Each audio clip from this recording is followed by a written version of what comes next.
This is my 1971 Ford service truck, 3/4 ton. Even put an extra leaf spring in the back. I call it Popeye or Big Red. The man that owned it before, he only used it to take it as camper to campsites in the summer. It's a New York truck, but fairly solid. I call it Popeye too because he must have had arms that were pretty big, because no power steering, and the steering box really needs some attention. And you can see in the front there by the license plate how he used it for backing a camper around. I thought that was kind of ingenious. My last retirement well is on Lawrence Hill Road near Candice Lake, New York. This is predominantly a shale area. I know it pretty good. I'm showing you a difference between the pipe on the right is 6-inch in diameter. Pipe on the left is 8-inch. 8-inch will hold twice as much water per foot, about 3 gallons per foot. The 6-inch holds about 1.5 gallons. I have a drive shoe on it with a beveled edge, hardened, 10-foot lengths, threaded. The other end I put this coupling on. I've watched some guys' YouTubes on weld their pipe together, which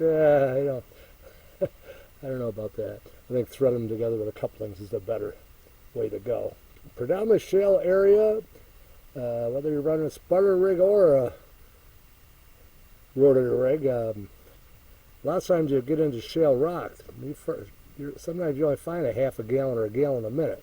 But if you can get it pretty close to the top of the surface, at least you'll have a good storage underneath it. I always recommend take your cutting torch and put some slots in there, a couple feet up from the drive shoe.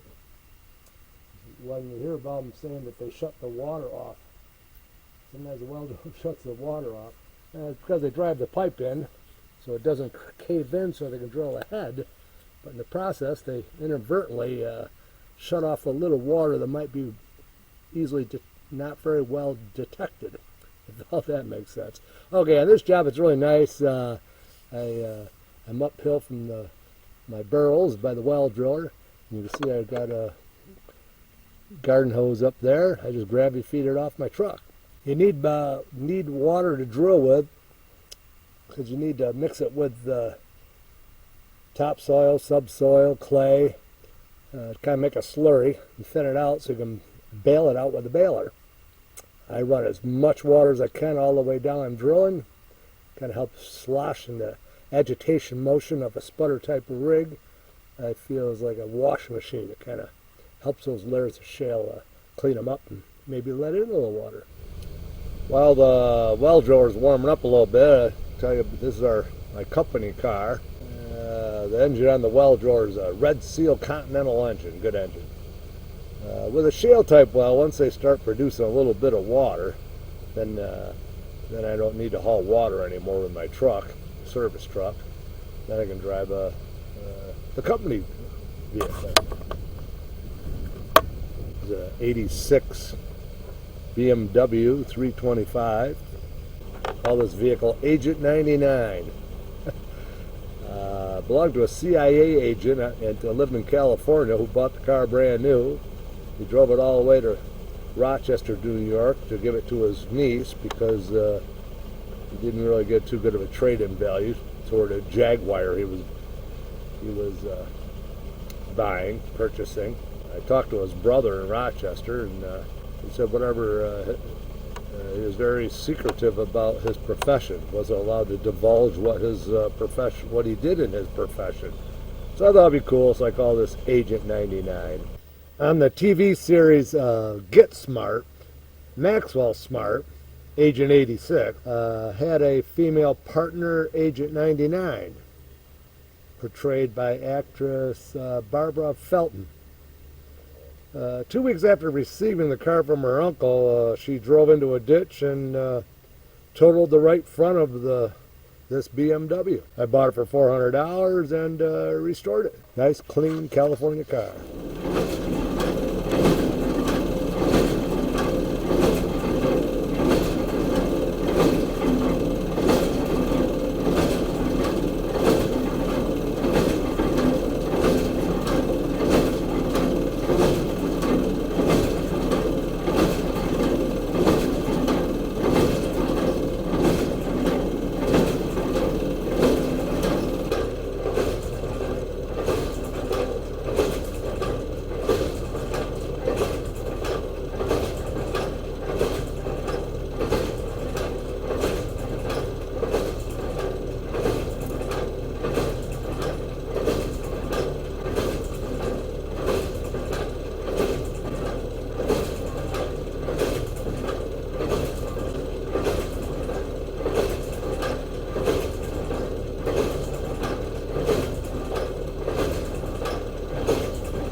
This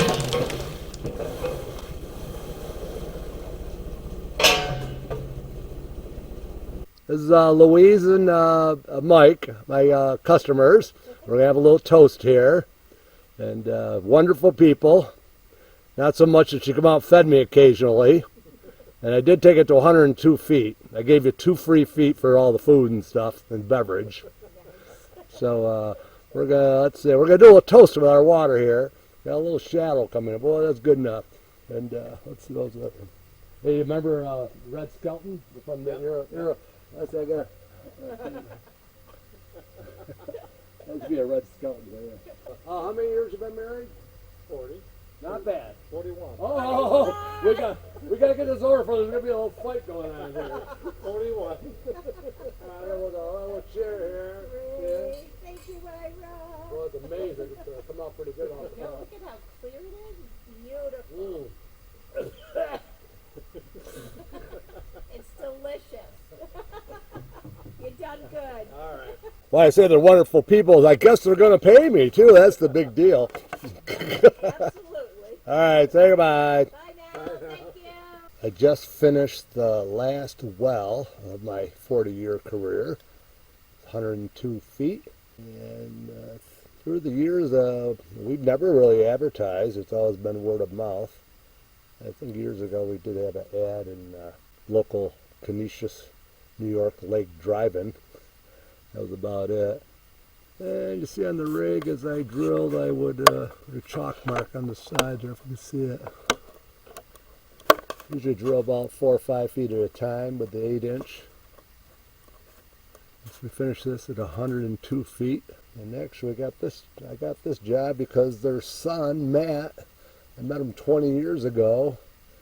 I was getting a mortgage on a property in Honeoye, New York. Their son Matt was only like 18 or 19, good kid, learning the mortgage business at the time. And so it's funny, 20 years later he told his parents, get old Ira. He's a very good kid, mature, very mature. I think he's like 40 now. Okay, and they're going to come out a little bit. We're going to bail it out one last time, just to clean it up a little bit more. It's been 2 or 3 months and I haven't had any activity at all on selling the well drillers. It's kind of a different type of profession. You have to be apprentice for a few years with someone actually to learn the trade. So today I'm going to tell you a little bit about well witching. Here's a pair of pliers. So my nephew, he purchased 13 acres from me off the old family farm. 200 years ago, the farm had about a little over 900 acres here. Well, we're down to about, I guess I got 20 left and he's got 13. So I'm happy for that. So he's going to build down in the woods. It's like, well, let's drill a well for you. In case somebody does, in case the well drawers are gone. And well witching, or refer to as dowser, some of the old timers use a regular pair of pliers like this, and they walk around, and if it starts moving around, and there it goes down. Oh, that's where the well is. There's water. Or sometimes I've seen the timers. They'll get just some wire. Like maybe we're just going to use a coag here and show you what they did. Have 2 pieces like that that are in they straighten it up. Do this. I'm doing it kind of quickly just to give you a little idea. And they do put a little bend in it like this, a right angle. I've seen old timers do this. They'll put one in each hand like that. See me okay? You see the wire and the light there? Then they'd walk around. And if they if they had felt that they found water, the 2 wires would kind of cross each other. Oh, there it is, and they'd back up. Oh, there it is. We're going to go down the woods here, and we're going to pick out a spot for where we're going to drill a well for my nephew. And I'm taking my hatchet, and generally we'll show you.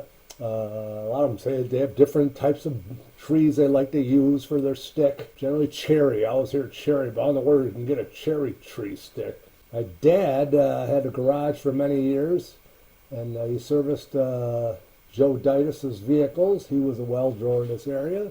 He wanted to retire, So he kind of taught my dad a little at a time, and we would often contact Joe if we had some questions in regard to a well we were drilling. So it's kind of and every well driller kind of has its own kind of area they get kind of accustomed to, the understanding what's in the earth, whether it be shale, sand, gravel, whatever. So when he got established, my dad drilling, I was working in Rochester at Genesee Hospital. Back then, they just trained me on the job to be a surgical tech. But they didn't have Highway 390 then, so it was quite a bit of a drive for me to get to my source of employment, the hospital. So I went and decided to do the well drilling, worked with my father. Kind of a bad mistake, because well drilling or self-employment is all glamour. There wasn't much activity going on in the wintertime, so it's kind of a seasonal profession. But we're going to go down in the woods and we're going to do a little well witching. I was just heading over to the area where we're going to drill the well. See the deer right there? They get kind of used to me after a while. No, they won't let me go pet them. I'm going to step out and see if they're going to take off. That's something how I'm not that far away from them. I'm going to be walking over in that area because he wants to put a house up just inside the woods there. Here's a pavilion structure he put up for his camper during his construction down here. I think it's so cool that they're just hanging out there. What are you guys doing? I gotta walk over there, you know. Let's start heading over there with the tripod. See how long they take before they move. There they go. What we got? 1, 2, 5 of them. Those white tails. Oop, I didn't have it focused good. There they go. They've already bulldozed a nice trail in the property here years ago for maintaining the woods. And I have nothing against deer hunters. I'm just not on my property. it's okay. We got too many deer have to be thinned out. But if they're on my property, well, it gives them a little reprieve. That's what. And when I come down here in my tractor, they seem to be, I don't know, these kind of my pets from a ways away. Okay, look at. So this is the area he wants to do a home. Hasn't got it staked out yet. But with a well driller, I usually look for a spot that's kind of level. And it's got to be about 50 feet from the septic tank and 100 feet from a leach line. So I'm going to take my axe right now, hatchet, Jacob's hatchet actually, pretty nice one. I am gonna cut it, show you how they well witch, so I don't put a lot of faith in it. So I'm gonna go get a stick. One of the reasons, I don't know why I stuck out with a well drill, I hate the cold weather, and this area's got two good skiing lodges here, resorts, but I don't like winter sports. And then there's a lot of truth when they say that it's colder than a well driller's ass. Ooh, if you think that sounds crass, it's not as bad as colder than a witch's you-know-what. Okay, let's go cut a stick out, and we'll find this. I'll show you how we're going to find a spot. We've got to find a branch that's kind of shaped like a Y. I'm going to use this little guy right here, just because we're going to just do a little entertainment. Where'd we go for this guy right here? There we go, buddy. Ah, my thumb! There we go. Well, witchers, dowsers, I usually get one that has like a Y shape to it. I'm just doing a quick one here for you. There you go. That's kind of what they look like. Not very straight, but when they hold it in their hands, you can see me okay there. Holding their hands like this, and then they wander around like this looking for a spot. Then they walk around. It's like, hey, there's something. Then when they find a spot, it's like, oh, here it is. Oh, right there. There she is, right there. Okay, there's the spot. There's the spot, they'll tell you. Now, I like old cultures and history and whatnot. I haven't got a stick, so I'm going to mark this out with my nephew's out here today. I'm going to use this Ford hubcap from the 40s and kind of show the spot. just to kind of mess with him because he's a big GM guy. We work it as well. That way. The thing is, when you drill a well, almost 90% of the time there's always enough water. There's areas around here that I know are real prevalent for salt water and not very good areas for water. And I'll tell you, I'll make a well which are $1 million if they can. One place is over at the Geneseo Country Club golf course in Geneseo, New York. Prime real estate over there on Country Club Road, but no water. So they can bring town water in. And I don't care who the witcher is, they won't find water there. But I'm not saying they're lying as far as the well witching. I used to have a well witcher in this area by the name of Truman Becker. He was a local sheriff. And I'd call him up, and for $20 he'd come out and pick a spot out for the people. And he would even say, some people do, it does do, I'm not saying they're lying when they do that. But like he says, well, it works for them, and I'd rather have if they want a witcher bad enough, I'll get them one. I'd rather have them be the one that has a dry hole. And if they are dry, then they say that the well driller didn't set the rig up level and went off crooked, missed the vein. All the years I've drilled, I've never had that drill bit all of a sudden drop down even 6 inches without, like there's a vein or a crevice or something down there. So we're going to do an 8-inch well. I'll probably use about 30 feet of pipe because I know this area. We'll get into shale rock, and we'll bore a hole through the layers of shale, and we'll probably pick up a gallon or two a minute, I hope, or better. And probably be about 100 feet. Probably store 200 or 300 gallons of water. They feel if a well at least holds between 150 to 200 gallons of water overnight. So in the morning when you get up and you do a shower or laundry, that'd be enough to kind of, even if you're only getting a half a gallon a minute, if it's kind of stored up, that'll get you under normal use, will get you by. If you don't get too many loads of laundry behind. Hey, you know what I see over here is I usually go through every fall through my woods, and I see a tree over there. It looks like there's snow on the top of it. I'm gonna go and check it out. It's something that must have just fell over the winter. Well, I hope this well drilling has been somewhat informative for you and a little bit entertaining.